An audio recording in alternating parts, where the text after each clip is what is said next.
You're listening to the AFTERBUZZ TV network, now the largest new media platform on the web, and your #1 source for after-show entertainment. Very good, Johnson.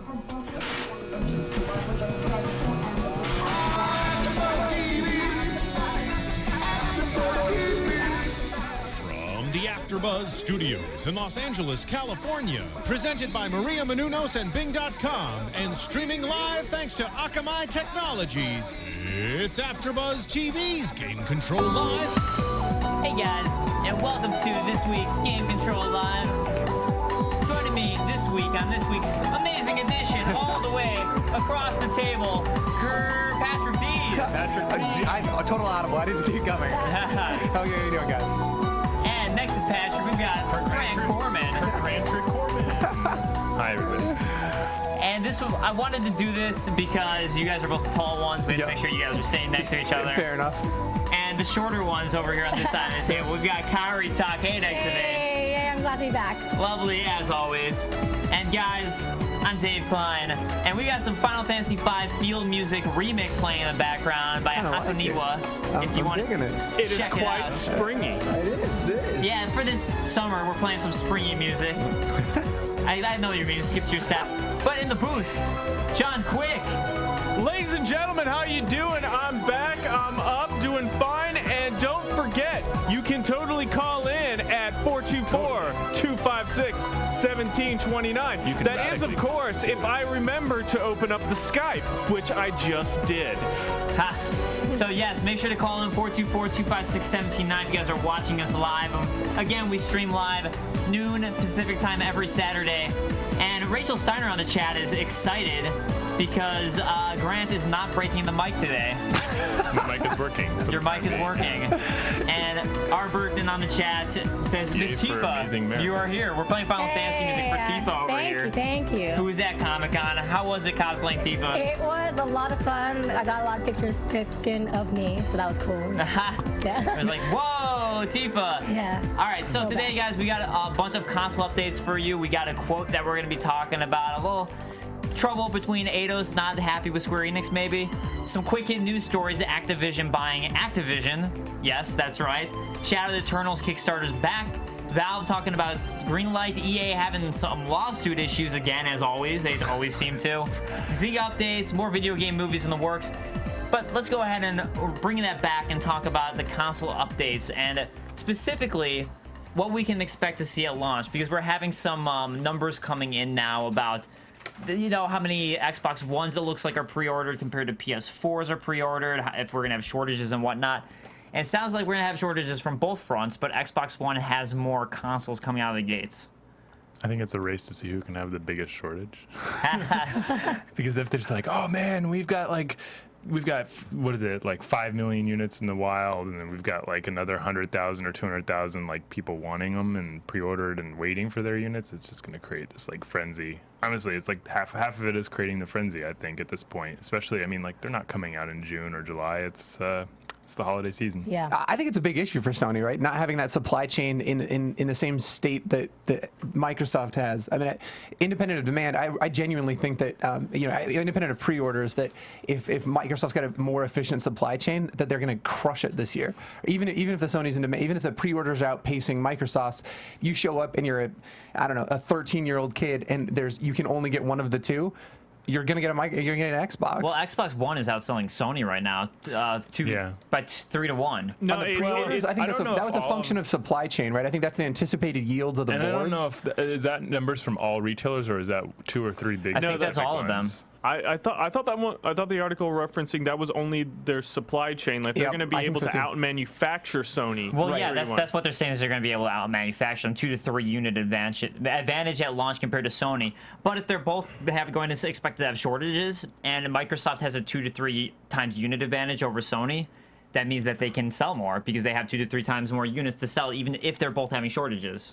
It's really interesting, like with the whole Red Ring of Death debacle that happened, a couple years after the Xbox 360 launch, and the fact that we know where they're produced at Foxconn, and we've seen them like create entire facilities to produce the Xbox 360. I'm sure they went through the same process in order to start production on the Xbox One, but we haven't really seen what Sony has in line for the PlayStation. We don't know exactly how many like facilities they've dedicated to it. It hasn't been opened up as much as Microsoft has to the public. Yeah. Well, we have a Lions fan on the chat saying that he's very surprised Xbox One is getting a lot of pre-orders. The more shortages out there, the more demand people will have. And Deanna who's finally on the chat. Thanks for coming on. Fantastic. Usually on YouTube. Joining the chat this week, also agrees with Lions fan that she's surprised that the Xbox One's doing so well. And a lot of that, the speculation is that's after they made their reversal. That's when a lot of these pre-orders started coming in. Yeah, I could see that because honestly, that's when I did my pre-order. Well, the reversal on the indie piece. No, the reversal on the DRM. On the DRM, Okay, right. Yep. But speaking of the indie, let's go ahead and talk about that because the indie scene, Xbox One has finally revealed that yes, they will allow self-publishing for indie titles eventually. Right. Not off the bat. What I think that's interesting too is that I think a lot of people are relating to this as a reversal, and in reality, I think it was just a declaration. They finally came out and said, "Hey, this is how we're going to relate to indie devs." Well, yeah, I never thought that as that as a reversal. I was specifically talking about DRM as a reversal. Sure. Well, I mean, they did go out of their way. They just didn't say anything about indie devs. And they did say they hinted at E3 that you were still going to need a publisher to participate on Xbox. And I thought it was interesting the way that how that indie development community has been the real battlefront, right, in this generation. That they're fighting aggressively to message around that. It's weird though. I mean, like some of the indies have made a lot of money, but they've made a lot of money for the publishers. So I mean, or the platforms as well. Because like you hear about these indie titles and it's like, oh yeah, it's like our Journey, not quite so indie, but still an indie game. It's like it's just starting to make money, and that's Journey. That's a game that was like rocking in this generation. Yeah. And then I think even some of the smaller people like Fez. He can't even issue a patch because he's so he doesn't have enough money to issue a patch. And it's good that this is like, like we're going to get self-publishing. So it's like, okay, the money that it costs to publish and patch a game is going to disappear. But I feel like it really depends on the game and maybe the deal they have. Because you look at someone like Team Meat who made Super Meat Boy, and they made so much more money than they were ever expecting in their wildest dreams off of Super Meat Boy that they were set. And then you look at the creator of Braid, who's doing just fine. Jonathan Blow after Braid. I mean, these are obviously the highest selling arcade titles. I think that you have to follow up, meaning like you can't be like Fez and then not come out with anything. Right, that's the issue. Team Meat came out with another title, and now they have another one in the works, and they're both blockbusters in the sense of the indie world at least. Yeah. Well, my question to you guys is, so again, the indie community has been the battlefront, right? They've been both consoles have been aggressively marketing around, hey, we're the indie supporters. Does that move consoles? Maybe. I think I don't know. I don't have enough numbers. I'll say from my perspective, I actually was excited for The Witness over a lot of other PS4 games, and that was from indie creator Jonathan Blow. Yep. So I'm sure people are looking at it, but it just depends because I mean we haven't really seen new titles coming out like the ones that Xbox One were showing and trying to showcase. Look at all of our indie games we have. It's like Octodad and games that we already knew about for a long time. The one game that they did have was the new game by the guys who made Swords and Sorcery, which is such an amazing iOS game that did get me excited. PS4 at launch is Transistor, which is the same people that made Bastion. So, I mean, I'm looking forward to that game. I love that game at E3, and honestly, like, these are games that I will play and buy, but the price point for these games and the amount of time that they're slated to end up taking out of my normal gaming week and my, what I dedicate, it can't justify the purchase of a $500 console. Sure. At this point. Yeah. And that's what it is. It's not going to drive console sales. Isn't it going to cost more to develop games on the PS4 rather than on the Xbox? It will. So, like right now, a PS3 dev kit or a PS3 debug unit runs about $2,500. What Xbox come out and said, right? And so what Xbox has come out and said, hey, they're removing all barriers, right? Any retail Xbox One can now be a debug unit. But again, that's Sony going to be down the line. That's the only key wording there is that's not off the bat. But still, that's going to appeal to developers. The only difference between the PS3 dev units is like some kind of like software. And I know that Sony was the only reason that Sony did that was because they wanted the barrier was a price point, so that people couldn't go out and mirror the software and then replicate it on their home consoles. And I don't think Sony has done that this generation, and if they have, it could be a really serious problem for them, because like if you're talking about what it costs to get a dev kit for Xbox versus a PS4, like that's a pretty big difference. Well, another note though with the PS4 I do want to point out real quick is that Sony, for specific indie devs, was giving them free free PS4 dev kits to work off of. I mean, those were select ones, and that means they're not necessarily saving new people who are going to just blow us out of the water. Nintendo's doing that too. They're handing out dev kits to some for Wii U's for free to some really prominent Kickstarters, inspiring developers and prominent Kickstarters. Right. But see, they're eliminating barriers. This is what excites me about Xbox here. I know I get accused of frequently being an Xbox fanboy, but like they're really no, I do. But they're really eliminating all barriers. What they're saying is, look, buy a retail unit. We're gonna we know your gamer tag. We're gonna partition off your Xbox and feel free to develop in a live environment. Right now, how the debug stuff works is with an Xbox debug unit, you have to connect to what they call PartnerNet. It's a whole separate environment. It's not live. They're saying here, develop in a partition space, develop live. It's going to encourage creativity, and I think we're going to see some really cool things. I mean, I think it's an authentic drive to foster like innovation. I completely agree with you. I mean, I was just talking about kind of the price points there and the differences. Sure.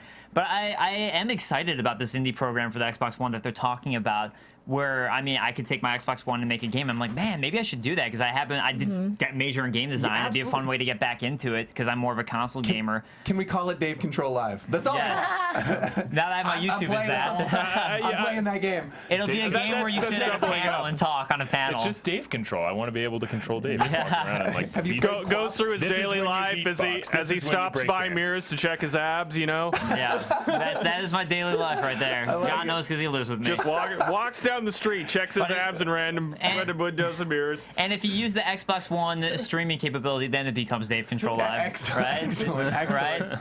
But yeah, you know what? I am really excited about it. I agree. The only key point here is it's not an initial feature of the Xbox One that needs to be noted. That's another thing. The amount of video that it records. The PlayStation is going to record, like, what is it, 15 minutes of video, and then the Xbox only records 5 at a time? Yeah, 5 minutes. Is that a deal breaker for you? I mean, I think it's software related, so it's like, I just think it's like, oh, one company announced 15 at first, and the other one was like, okay, we're 5, okay, but we can do 15 later on or whatever. It's not. No, it is funny to me though, because that's one of the things. It's more funny because Xbox One was touting at the very beginning, like, yeah, we're gonna be able to stream. It's gonna be great, and then it turns out you can only stream 5 minutes. A video, or I mean, like record 5 minutes, and I just started doing Let's Play videos too. It's just will automatically record the last 5 minutes. Oh, okay. So it's all about what's being recorded, even when you're not intending to record. In case something. In case you miss it. Oh my God, amazing! I got it. Well, you only really need 5 minutes for that, because if something amazing happens, you probably only need 5 minutes. That is what we need to come up with. I mean, like, honestly, that's what you're thinking in your head. Like, you shoot somebody in the head in Halo, and it's just like you're flying across the an open space, and you're just like, wow. It's amazing. Yeah, you just need those 5 minutes. And we need Grant to do that, and then just constantly play that on repeat. Well, my Xbox, when I power it up, I have the Modern Warfare Xbox, so you power it up and it's got the night vision goggles coming on. That's what I want mine. I want to hack my Xbox. You know what I want to do now? It's amazing. I want to clip out you doing this and just play in the monitor every week at some point. Did you That's one of our sound bites. PS4 as well? I pre-ordered the PS4, and then I haven't pre-ordered it. Oh no, I pre-ordered the Xbox, but it's at a retailer that's not. It's not GameStop or Amazon, so I'm really kind of iffy as to whether or not I'll they haven't charged me for it. It's just a deposit. I'm feeling the pressure. I feel like I need to pre-order them, but yeah, me too. Which have you two pre-ordered at this point? I haven't yet, but I want to pre-order PS4. Okay. I haven't pre-ordered either, because there's a possibility I might get them, but I don't know. It's a maybe thing. No, but it's a maybe. So the problem is, if I don't pre-order it, then I'm screwed. Right. Go through Amazon. They don't charge you till it actually ships. Really so if you know you're going to get them, I've actually like thought about it a little bit after, like E3 and like Comic-Con and all the revelations that have come out since then. But considering what I'm spending on the PS4 and the Xbox, I kind of want the Kinect. I want as ridiculous as it is. That is the standard reaction. It's peripheral. It's tertiary still. No, you know what? They have some cool features for see what the games and developers, because I remember playing when the PlayStation 3i came out. I remember playing a driving game, and it like took my picture for the driver's license. So it's all about how well you get these developers to integrate that technology. And I think that Microsoft is like, instead of making it as, oh yeah, you can use the Kinect, or PS3, oh yeah, you can use the Eye, Microsoft is making it so it's like, you got to use the Kinect this time around. Well, it's like the Wii controller. I kind of just want to see, like, once they all come out, how people react to it once it's actually out, and really make my decision then. I thought Kinect was cool, but go ahead. No, well, I was gonna say, I'm excited about what the power of this new Kinect is, and maybe I'm just absolutely buying into the marketing hype. But like, how cool would it be if you and I are playing Call of Duty, and I got a picture-in-picture window of you in the corner, being like, take that left, take that right, like, and I'm excited about the picture-in-picture. Be kind of cool, or I don't know, like it's on your HUD. I also think, I'm excited about its biometric capabilities, right? Building a game around your biometrics could be potentially amazing, right? Like if it authentically can understand your heartbeat, and it knows when to ratchet up tension and scare the shit out of you, or bring it back down, being like, this guy is panicked at this point. Yeah. We don't want him having a heart attack. Or we do want him having a heart attack. So like, I think I'm excited about what developers are able to do with what they've said it can do. I mean, I gotta say though, like I saw the Kinect at E3. They did a little walkthrough sample of the Kinect, and it did so much far more advanced than the original Kinect that I am excited about it. But when we got I was doing the Fantasia demo, I was in a room with like 15 people, and we were standing so close to the person from Harmonix who was demoing the actual game, and it could still discern. It doesn't mess up as much, and you can be closer to the screen. But regardless, our Burton on the chat says he sees the opening up of holes for possible hackers and maybe some custom firmware. And then Lions fan says maybe if there's a free game with Xbox One or PS4, more of us would be want to get it. I can see that. Jason Cohen agrees with that statement, and R. Burton says that he pre-ordered the PS4 as soon as the conference was over with. Haven't done the Xbox One yet. I do want to move on to Wii U real quick and talk about that and the fact that apparently they have closed. Apparently they're currently not accepting applications from Japanese indie developers to make Wii U games. They're Japanese indie. I wasn't that surprised by that. I kind of was though, because we've been seeing the Xbox One and PS4 so supportive of the indie scene. The Wii U is just like no. Well, Nintendo is accepting applications from like indie devs in other territories. It's just solely in Japan. I wonder why, though, actually. So backwards. Yeah. It has become the battlegrounds. I mean, people are, Xbox and Microsoft are fighting over indie devs, and I don't. It seems even like Japan, like they're fighting over Japan. Like we can't sell enough Xboxes in Japan. Maybe it's their way to think outside their own box. Well, Wii U is taking it when a Kickstarter is successful and blows up, and then that Kickstarter wants to make a game on the Wii U, where they're like, oh, well, I guess since people already want to make the game on the Wii U and people already want to buy it, we'll give them the support. Can't Nintendo just say like, oh, here's 500 Wii U dev kits, or let's just hand them out to like some prominent developers. Let's not give them a choice, because like you're talking about like executives that came out. Do we have a development in process for Wii U a couple months ago? And we're saying we don't even have a Wii U dev kit. We don't have any games we're making for it. So it's like, why not just go out there, make an investment as Nintendo, and just give them away. Because that's not how Nintendo do. Right, but they need to start doing it that way. Like, innovation is, I mean, so from a platform perspective, sure, they've innovated, but like, their third-party support on Wii U is non-existent. Why not throw out those dev kits? Yeah, definitely. It would be going against how Nintendo has done business with third-party developers since the NES. Not the Nintendo Wii, though. That was their big problem with the Wii, was they were too open. There's so many crap games coming out on the Wii. But Nintendo's finally going to have a big third-party game, and I think this actually is a really big deal. Regardless of how you feel about the game, Call of Duty Ghosts is coming to the Wii U in November, on November 5th. So I think that's a big deal. I do, because they need a game like that. Yeah, I think it's because they know that they're not doing very well, and that game is going to help them open more doors for everything else. I'm losing my mind. But I don't know. This is all I have to say. Boring. I think it's important. I mean, regardless of how you feel about the game, they need that third-party support. And this is one of the biggest releases, always, regardless of how you feel about the game. True, but does it move the needle? I don't. You can. I mean, the online community is nearly non-existent. It does in the sense as if third parties, if it starts selling games, the games actually sell, then other third-party developers will be like, oh, games can sell on the Wii when it comes out the same date as the other versions. Are you really gonna buy it on for the Wii U if you have a PS3 or Xbox. Which you probably do. And so day and date, like, I mean, again, the online community is nil. The install base is also 0. So I'm the same opinion. I don't know that it will sell well. I mean, I think it's a big deal. I mean, I think it's a shot across the bow for other, third-party support, but I don't know. I just think they need it. I really think they need it. Regardless, I just think they need that third-party support. Or Super Meat Boy on there as well. Like, well, they're getting Shovel Knight. That would get a change. Shovel Knight would be good. Shovel Knight. Shovel Knight. The Shovel Knight I just got the Kickstarter just came through and was like, give us your email address and shipping so we can make sure we get you your game. I'm like, Wii U, baby. Isn't that a nice thing? Wii U, baby, like yeah.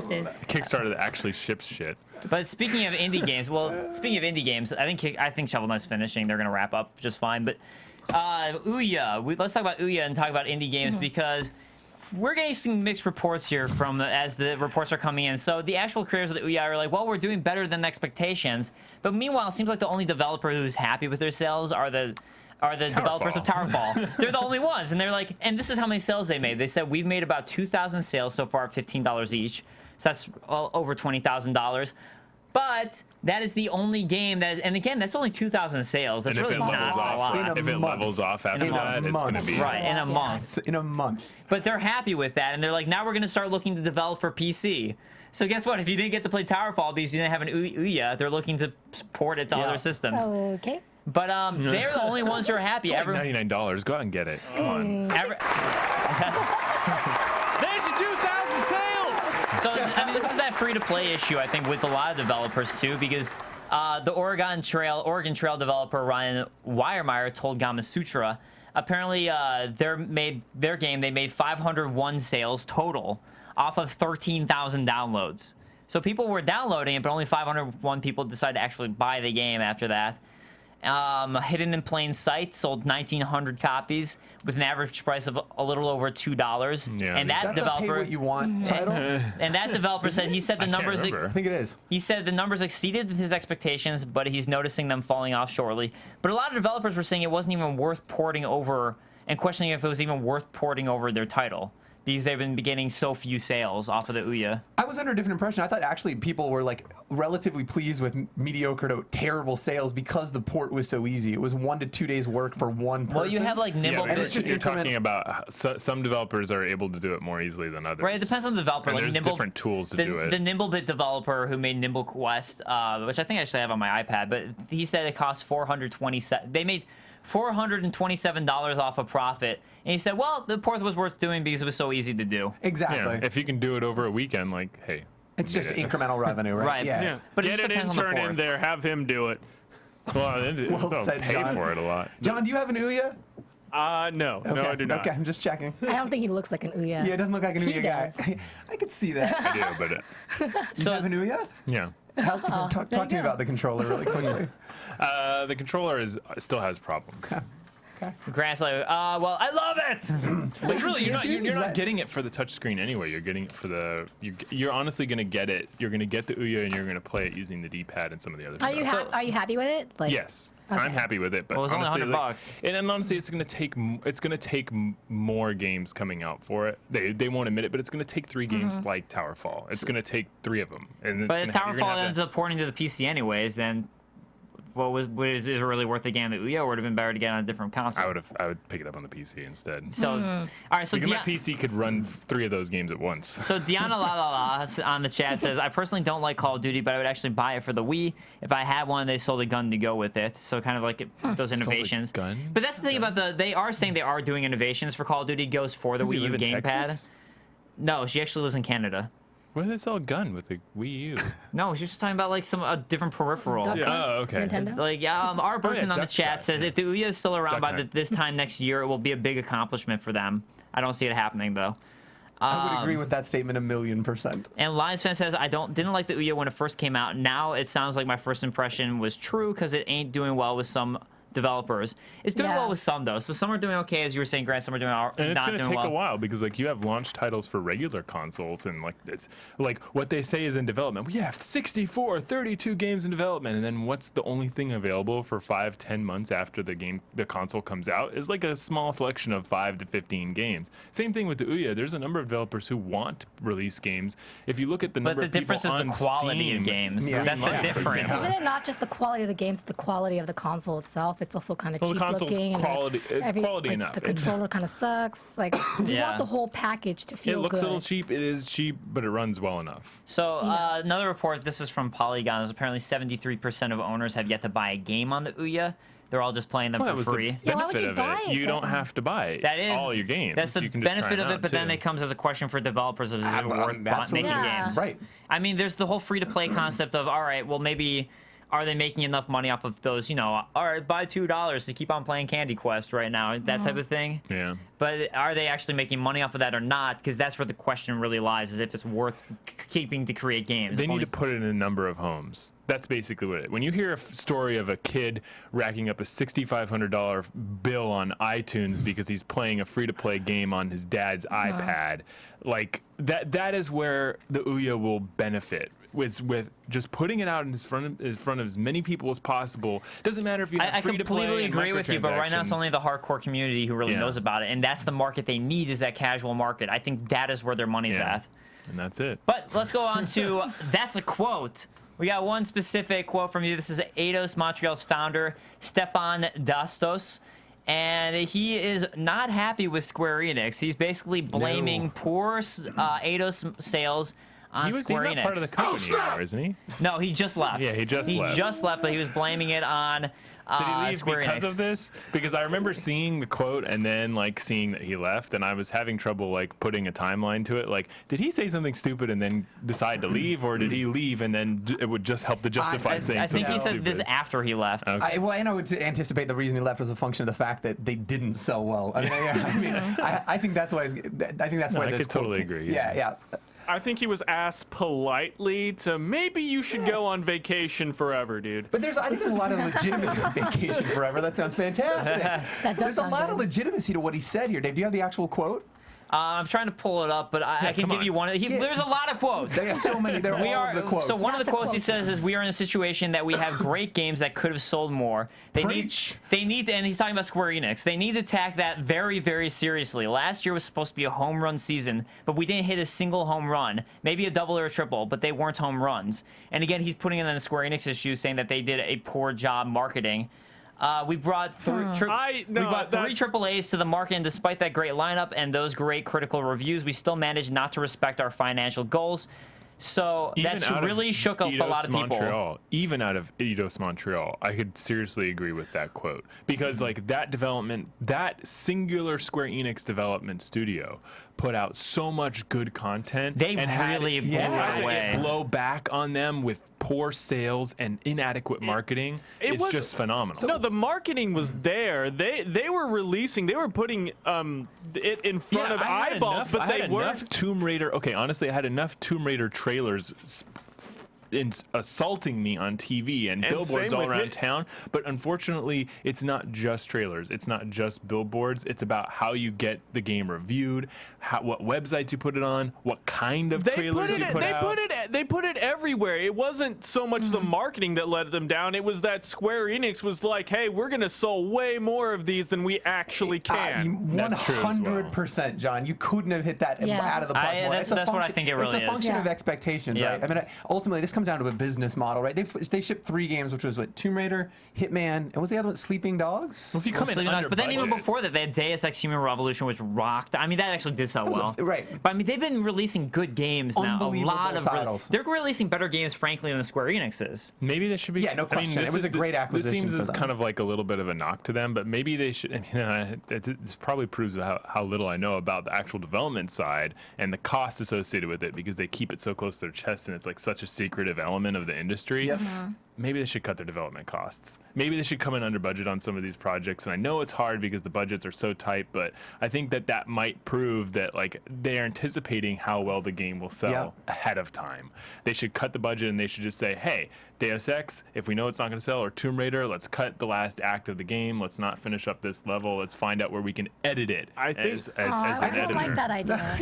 I think the big miss Well, was Tomb Raider. Would you rather it fail and not sell the requisite amounts to justify a sequel, or would you rather it sell and cost that company millions of dollars and them say it's not worth it to do a sequel, or finish the game, or do what DLC for that matter? Well, some of the stuff I could tell is a lot of these games, especially Tomb Raider, had a lot of really in-depth mocap, and I'm thinking at the end of the day, is mocap really worth it for games like these? Yes. Well, it depends. I mean, don't know if you need it to be that in depth though. That costs that much money. Look, I think they leaned really heavily into Tomb Raider. I mean, ultimately, we're not privy to their financials. We can see their quarterly earnings, but we don't know where they leaned into expectations. But I think they had an established IP, and then they won like IGN's Game of E3 the year before. Yeah. They were banking really heavily on this. Do we remember what the number was that they expected for Tomb Raider? They expected somewhere in the odds, somewhere in the park of like 6 North of million, 6 and they million. only sold about 1 million. No, they sold 3 to 4 million. Yeah, for it It was Tomb Raider. 1 million in the first couple months, and then 3 to 4. But by the after, fiscal end of the 6 fiscal months. end of the fiscal year, they'd sold 3 to 4 million, which was still really good. Yeah. And we've touched on this on this show a couple of times, but if that's not sufficient for you to be a profitable game, something's very off.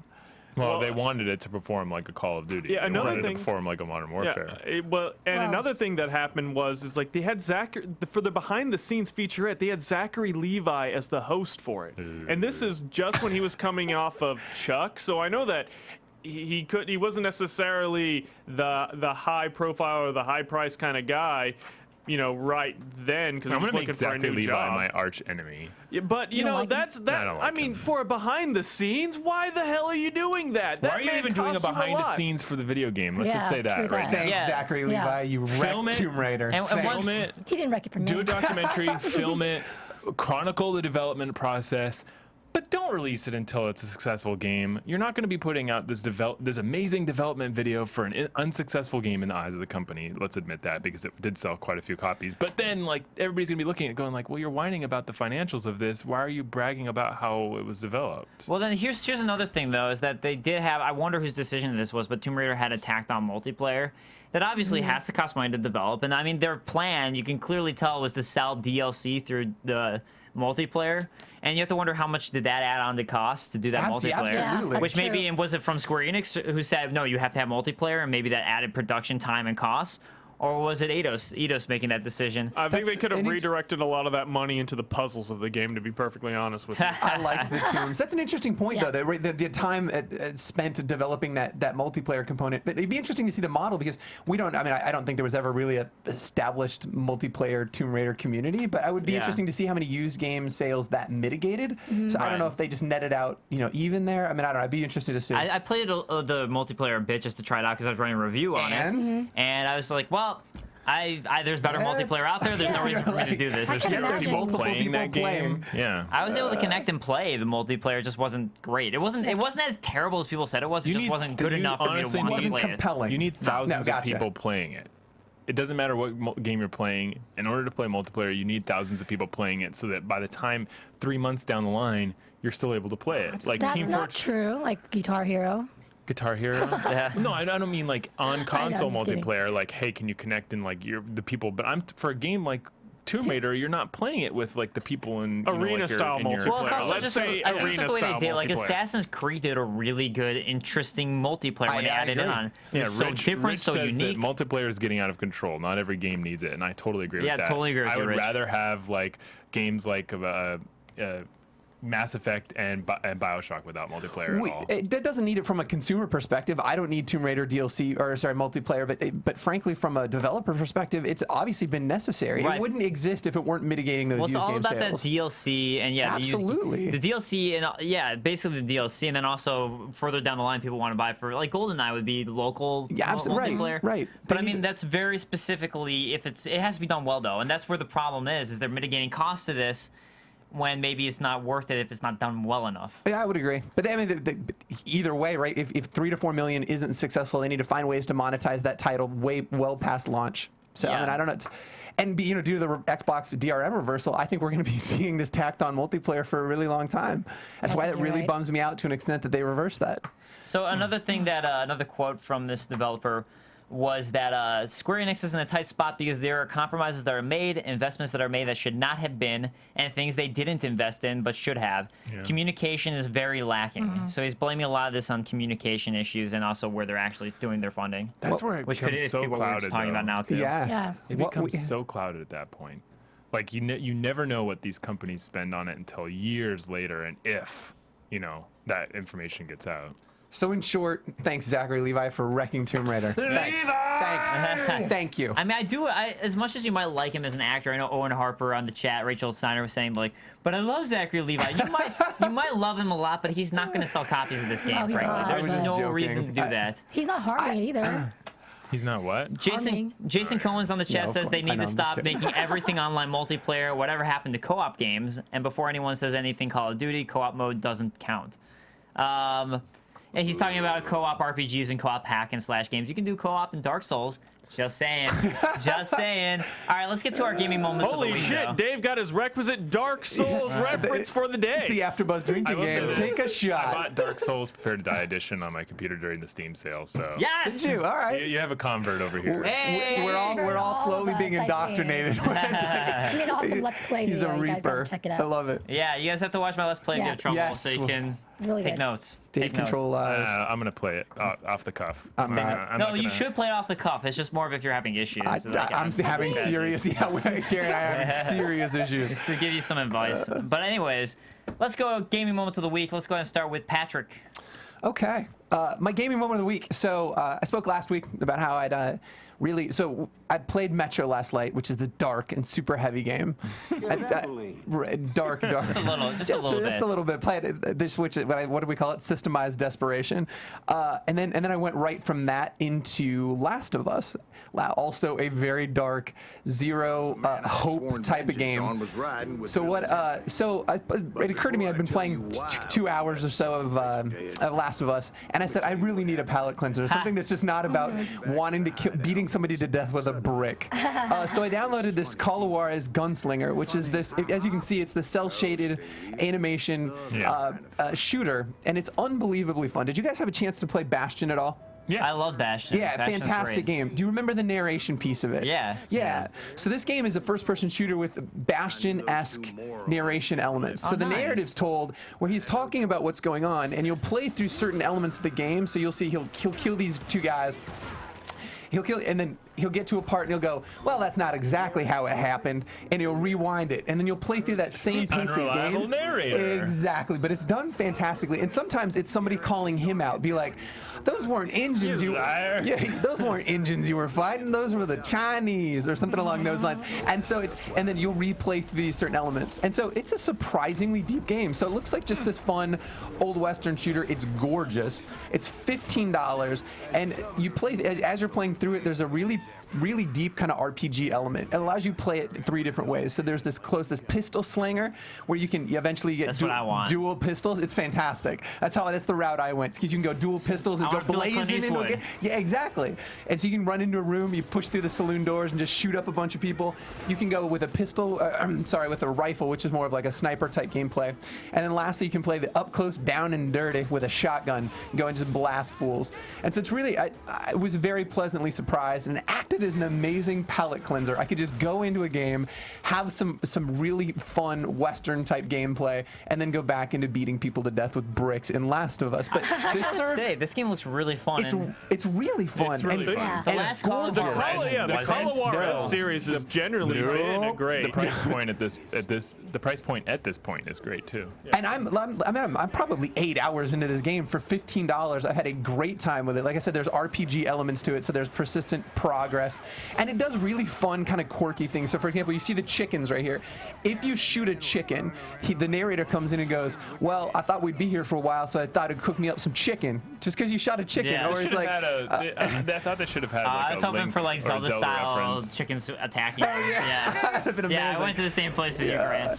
Yeah, and if you shoot a pumpkin, he's like, for no reason at all, I shot a pumpkin. And it's just, this game is just fun. And so if you're looking, I if like you've been this game. playing these dark, heavy games that just weigh on you, where you're killing people with bricks, or you're shooting money bullets into people's faces, and you want something just fun to play, I highly, highly recommend Kaori's. I was very pleasantly surprised. So now I know that when you play Last of Us, you like using bricks.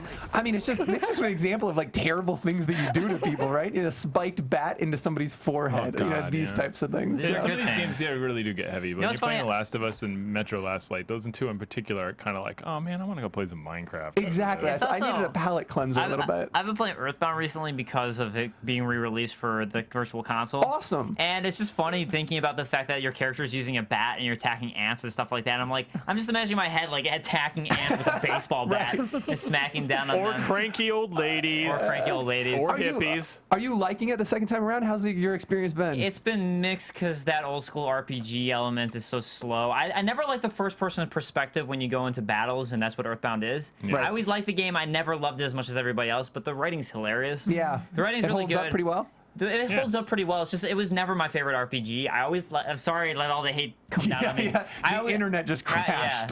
He's talking about Final Fantasy 6 or 3 or Thrix, if you want to be a dick about it. That I do wanna be a dick about it. I believe that's your old school favorite, right? Yeah, Dave? well, Secret of Mana, but that's an action Okay. RPG. But yeah, FF6 is my favorite, or Chrono Trigger is actually my favorite in terms of that style. But I like it when you see the characters actually moving. I don't like the first person's perspective as much, but I think I with like you Breath there. of Fire more, honestly, which is that That's first fair, person that's fair. perspective. But let's go to Grant's favorite moment. No, I'll go last because I haven't told any of you what it is. And Okay. I don't want to preempt Oh, any you of want to your- be like the. Oh, he's I see. He's running honestly, anchor here. I I'm like being it. totally nice because like if I hadn't told any of you yet and I suddenly came out with like, well, guess what, my gaming moment of the week, and it's like yours, then that'd be like a dick move. Oh, I see. fair enough. Okay. All right. Well, I'll go ahead Isn't and that talk. not true? I mean, like, God, I didn't. All right. pay Well, attention. I could make up a new moment of the week like that. It's all Yeah, good. you have moments. I got moments. I got plenty of moments. This was actually one of. I'll go and God. talk about mine then, because I was talking about this. Do it.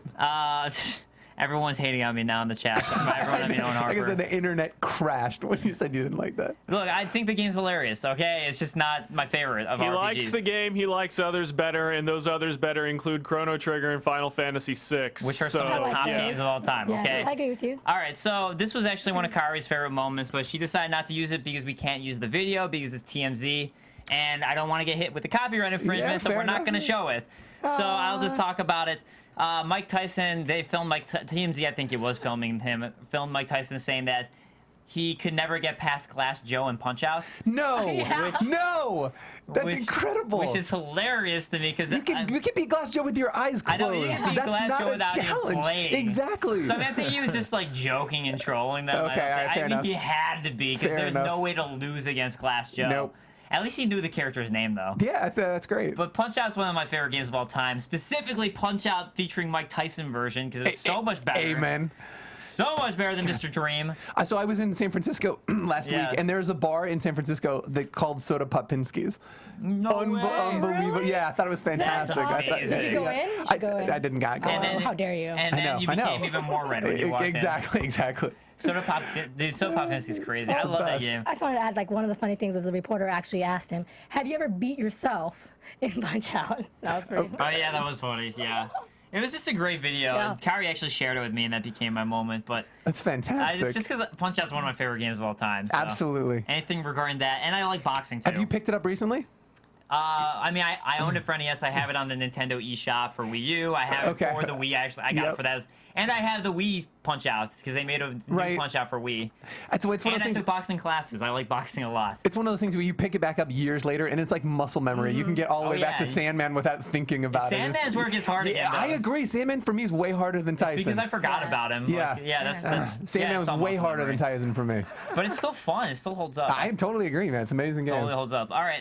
You Great gotta watch, moment, great You gotta watch moment. for their tells. You gotta watch for the tells. Totally. All right. Great moment. All right. Mine Kaori. is basically there's a fan art who makes I can't speak things out of beads, and what is this? This is not mine. This was the other thing that Mass you Effect sent me to. trailer. Is it? No? Is this Grant's moment of the week? No. His hidden I haven't secret even This told is moment? not John, so- mine. What is yours, though? Okay, then never mind. Okay. We're gonna stop playing. This Yeah, is a stop playing commercial. that. 7.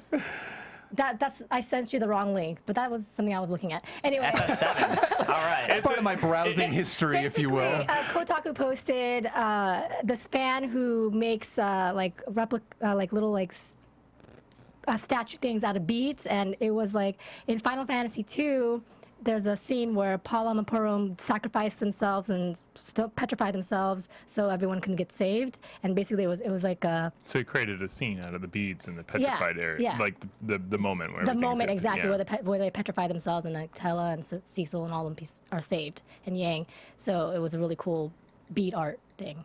And it's not there. But I like that. I did see that on Kotaku. Tweet it out. Right? Tweet it out. I'll tweet it and I'll put it on the YouTube. Very link. cool. You should post these to your Twitter and then have people like, because honestly, like Twitter's starting to have that thing where they have the galleries up, and like the kind of game art that people are coming out with now is just I love fantastic. game art. Yeah, Yep. I love game art. Like, It's- and then it's taking amazing it what people are beyond the doing. computer and like actually making crafts out of it. It's insane. It is insane. I totally Like, what did you agree. make for Comic-Con? Did you make that? Yeah, I did. That's crazy. I honestly have a lot of respect for people to do the cosplay and then take it to the next level. Yeah. And Tifa is I'm excited awesome. I'm excited She for is awesome. BlizzCon. Best FF7 character. I don't care about you two like Eris. Tifa's way better. Yeah, Eris sucks. Cause she's a lot hotter. Them fighting words, Dave. She's a lot hotter. I'm sorry. I like her. She's fun. She's friendly. Eris is like, I don't know. Eris is Tifa like a seems like a weakling. fun. Completely unattainable, hang out Dave. with. She's a almost like- fictional character. It was almost like when Eris was on your team, you're like, oh god, we have to drag her along. Yeah. I was like, Tifa, you're coming with me. And that was when I was like a kid before I knew about girls. I was like, I like Tifa. She's cool. All right. Grant. My secret last moment gaming of the week is Shadowrun Returns. Dun, dun, dun. The Kickstarter funded indie project is now rebooted, back and released. You can get it on Steam for about 19 Don't you mean bucks. Shadow of the Eternals, not Shadowrun? No, Shadowrun Returns. Shadow of the Eternals Oh. is back on Kickstarter. Right. Shadowrun Returns is an I got RPG. It's top-down isometric view. If you've played games like Crusader No Regret, you enjoyed like old school Diablo. It takes place in a really like neon, futuristic kind of like it's like an alternate universe. It's like a bit of steampunk, bit of future and stuff like that. It's very thematic, very fun game, very inexpensive. Go and get it. It's my game of the week. I'm enjoying it. Shadowrun Right now. Returns. All right, real Have you fa- backed it? Yeah. Okay. Backed real it fast and- because and I played it. I just found this for Kaori. Yay! Isn't that cool? And it's made That's out so of beads. awesome. FF4. That's incredible. Isn't that incredible? Is it Yeah. those little two-dimensional? Yeah, like the pixel little thing? beads Yeah. that you like Can iron iron out. them. Yeah. That's sick. I don't mean to be fantastic. was Sid in That was an that awesome scene? Yeah, scene in Sid's right FF4. there. Well, yeah, is he in that scene in the game? I didn't Yeah, think he was. is. Because Oh. remember, they all come out and you're like, why are there 6 people? We can only hold 5 people. And then they die, and you're like, oh, that's probably. And you're like, no, Yeah. the twins turn themselves The to stone to twins. save everybody. They redeemed their annoyance in this scene. Yeah, I By just ruined that. sacrificing We just themselves. ruined that for everyone. That's okay. That's fine. And at this point, we can ruin It's a FF4. very old You game. should have played it by now. And Owen Harper's like, that's my favorite scene from FF4. love It that is a game. great It's my moment. favorite. Because she's got good Fantasy. taste. All right, so John, I know you have a moment of the week too. John. I want to give you your moment. Yes. There is a fan out there that's actually making an FF7 demake. Here recently, he's turning FF7 into a 16-bit like yeah. squash box game. I think that's sick. Interesting. I saw that too. Oh, yeah, Yeah. I saw I that. thought your moment of the week was Persona. For the Persona 3 Yeah. movie.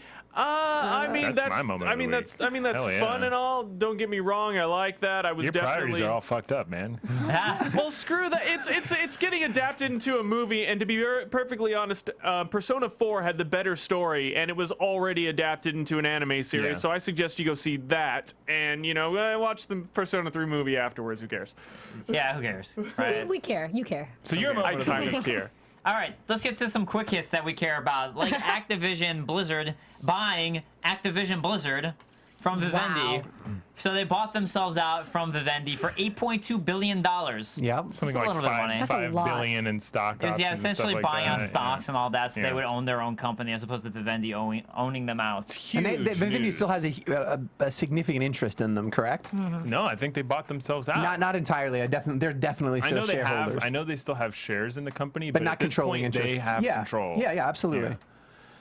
Or What do we think they about have this? shares now. Now the Activision has control. This is huge news. Then they moved. I can't think this is any other way. Well, the news just came out not too long ago that Vivendi was pulling a ton of cash out of Activision, right, for a long time. And I'm surprised that they were able to move so quickly and buy themselves back to avoid that in the future. I wonder how like planned it was. Like, you know, like were they meeting and they're like, oh yeah, then we'll sell it to you, or if it was like a kind of like a little bit more hostile than congenial. It felt, and again, anecdotally, it felt really hostile because I know Bobby Kotick, the CEO of Activision, put together a group to buy the remainder of that, Personally so they had control. led a group himself. Personally, so it felt like a very strategic and covert acquisition. Like, hey, all of a sudden we're independent, and I wonder what that means. I mean, if they're looking for additional, creative control. It's insane. Honestly, it's insane.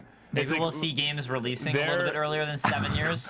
They have so many franchises which they just turn over, and it makes money. Like, hey, we turn over Rock, and there's another, Call of Duty. So it's they can take their Blizzard, and make a new MMO. And they can take their StarCraft and just turn them into multi-billion-dollar properties. The second release, I got StarCraft 2 when it first came up. I didn't get the second add-on to it. Did you guys get it?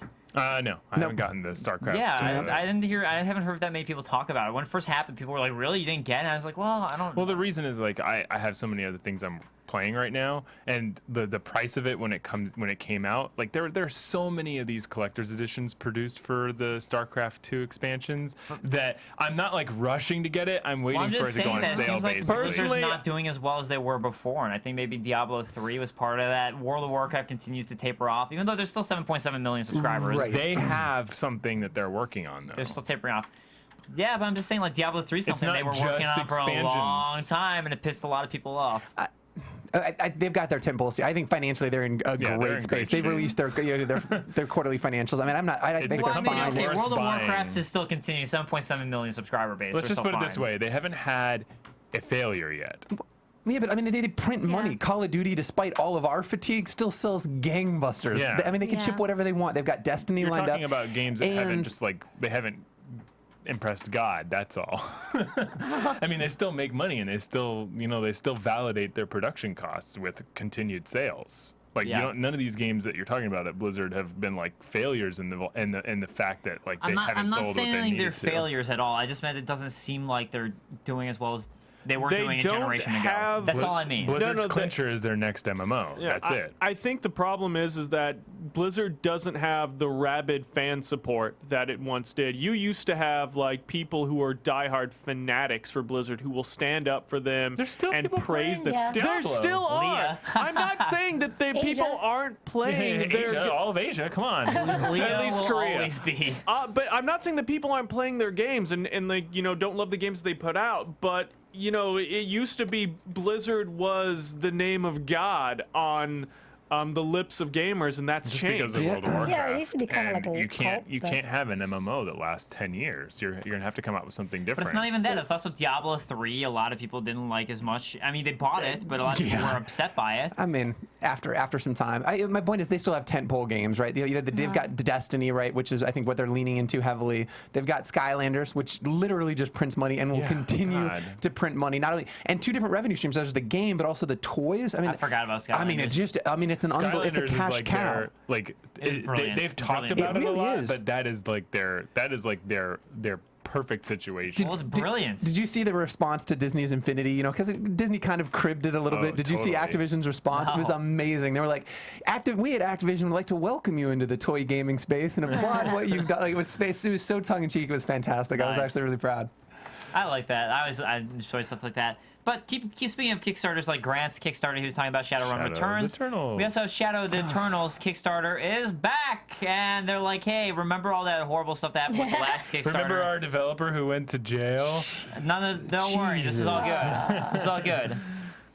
So their goal now is not 1.5 million, which was the original goal. Now it's $750,000. And there's no episodics now, so they're just going to release a single episode under this. Because they purport to have secured funding from some unspecified other source, he said right? That he had, with the original Kickstarter, he said that he had 2.5 million of funding lined up that would be added on top of the original funded goal on Kickstarter. So now he's basically just You know, like whatever agreement you had probably was going to run out after a year or after a certain amount of time. He's just saying my agreement's still there. By he, you mean Dennis Dyack? Yeah. God, man, one of the more interesting people in gaming, as far as I'm concerned. What an arc, too. Do you guys? I mean, all that PR speak and that nightmare about Too Human, and he's then coming out. buying out the I don't know. It's the whole thing. At this point, It's just a mess. I feel it's just a mess. And at this point, with the first Kickstarter failing, and then the developer afterwards with the child porn scandal, it's just like they have so much. They had so much positive energy when they first launched their Kickstarter. Everyone was like, "Oh my god, I can't believe it!" Now it's almost kind of this tired thing of like, "Well, they're back again." Please give us money, just please. I'm Just excited give us about some it. Are you? Yeah. Okay. Are you gonna back it? No. Okay. I mean, I loved Eternal Darkness. Proof is in the pudding. I loved Eternal Darkness. I was excited at first, and honestly, I'm kind of tired. I'm like, I don't know. After everything happening, I don't know. But let's move on to more indie projects with Valve, because Valve is apologizing about Greenlight, saying that they didn't do a great job with developers and customers, and they're kind of been like admitting that they didn't do the greatest job with it. Mm-hmm. How do we feel about that? I mean, still an ongoing process. Yeah, I mean, I still want to see stuff get approved. Like they just approved another round of games, so I want to see the stuff approved, marketed, and then released. I mean, I was really listening because I was like, Grant's gonna have a lot to say about this. Apparently not. It's a weird announcement, right? Because the reason is because it's so. Like it has to exist for a year. It has to keep going on. It's a weird announcement to me because I think curation is difficult just in general. Look, I mean, Apple hasn't figured it out with iTunes at all, right? I mean, there's tons of like games copying each other. I think that's hard. And so the other piece of it too is that any future improvements to Greenlight are going to be in the background. So like none of this is going to be consumer facing. Just to come out and say we're not doing a good job, we'll be better. It was just a weird announcement to me. Exactly, and a lot of it's going to go take place behind the scenes. And so it was weird for me that that's news, but. Good on Valve for improving the process. I think they're halfway there. I guess. I think that's what it is. Like, remember we talked about how Blizzard used to be kind of the name of God on the lips of gamers. Like Valve used to be too, and Valve has still continued to kind of be that. They've managed to keep that. I think absolute faith. They can in do a lot no of wrong. Yeah, it's like that's ridiculous just to say that one of these companies, Blizzard or Valve, because they're not doing anything right now, they're not still like high up there. Well, I still think they are. I mean, Valve has not done anything wrong to like lower my opinion of That's it. They haven't been releasing games. That's what they've been doing wrong, in my mind. But anyway, regardless, the point with this is that I think it's just because a lot of developers have been coming out complaining about Greenlight, and I think this is just to save face for the sake of that. Right. I think that's what this is. Yep. I totally agree with that. EA is now another lawsuit again. EA has another lawsuit. Hey. Yes, I agree. Applause. This time with Madden. Apparently, they've been using an old code from the early 1990s Madden franchise. They've been keeping and using in all their games, and they haven't been paying the people who wrote that code, which How they do should they have been make doing. mistakes like this? This is he was a college football player I don't know right? if it was a mistake. I think it was a mistake, if you know what I'm saying. You're talking about like code that works in a very particular way in order to allow the game to function in a certain manner. Like that code, whether it's derivative or it's been updated slightly, still exists purely because of his original work. And it's also a copyrighted code. Yeah. So he had a good case. He won a good case, and he got the money that he deserved, which is interesting. I mean, like, and what's really interesting is that the contract that he had with him stipulated that any derivative works and anything that used his work down the line, doesn't matter if it's 10, 20 years later, like he gets royalties off. Yeah, it'll be interesting to see what the exposure is, because to your point, that code he built the AI scripts that let all individual AIs run routes and whatnot. Like to an extent, like Madden today is still reliant on probably parts of that DNA. So it'll be interesting to see. Now they go back and they review source code for every iteration of Madden, and we're gonna see how much money this guy's owed. It's incredible. Yeah. So I agree. So next up we've got Need for Speed has a game coming out, but not only is Need for Speed going to be having a game, we have another big driving game movie. Gran Turismo is going to get a movie. Just wanted to throw that out there. We got a racing game. Hey guys, check this out. For some odd reason, people are still going to see Fast and Furious movies. Yeah. We have racing games. They get good. What if? They're amazing. They are. What if we just do that. And what if? Okay, so Need for Speed has Aaron Paul. Let's get Bryan Cranston. Okay, my okay, God. I like it. Okay, that's not true. That's not a fact. They totally should. They totally should. That would be hilarious, though. Oh, that'd be the I'm with best. you though. The Fast and Breaking Furious Bad. movies, I like them way more than I have any right to don't like hate them. 'em. I totally. You know what else too? Fun Apparently fact. the last one was supposed to be good. The fun fact too, all of the Fast 5 movies exist before Tokyo Drift. Just let that sink in a little bit on the timeline, on the Tokyo Drift is continuity. supposed to And be we totally terrible, just caught up right? with Tokyo Drift in this last movie. We caught up. Incredible. Oh, I just learned that the other day. It just blew my mind. And well, I mean, like that's Universal. The Need for Speed movie is being produced by Universal too, and it's gonna have like you're not gonna have like competing storylines. This Gran Turismo is gonna have like competing themes. Like you're not gonna, because of Universal controlling both Fast and the Furious and Need for Speed. They're not gonna like say like, oh, you're gonna compete in the same audience. Like, but Gran Turismo will be competing for the exact same audience. Totally the same audience. But let's move on to some Zynga news, some Zynga updates, because we got some losses reported. Favorite Here is what company it to is. bash on. Yep, $15.8 million loss. Whoops, all right, so that is their loss for Q2. Just Q2 losses Conveniently, alone. the same amount they're going to pay. Dawn match. I think This year. That's a good point. Yeah. Good luck. Almost exactly the same amount. Good luck, Donnie. But Don Matrick has a plan in place, apparently. And also another thing is apparently they were delving into the U.S. gambling market. Why is that so surprising that Zynga was the one of all companies to go into delve into U.S. gambling? Yeah. They're backing away from it, though. John, perfect theme song for Zynga. Poor Zynga. Perfect. Not really. John killing it in Well, the they're booth not today. exactly an evil empire, but here you They go. kind of are. They're like at the end they're- of the series, the Empire. They're getting hit really hard. They lost the Death Star. Yeah.